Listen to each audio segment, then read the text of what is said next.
Hi everyone. So today we'll learn how to edit a file in your GitHub repo. As you can see, currently I'm on github.com and that's my GitHub repo. Let's pick a file. Let's go inside the utils folder. In this folder, I have this test.js. Let's open this file. This file contains only a single line of code.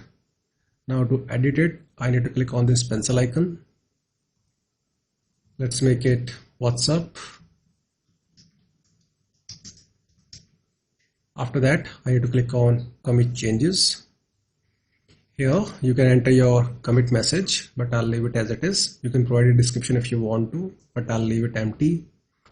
Here you can create a new branch or you can commit directly to master branch. I'll leave it as it is.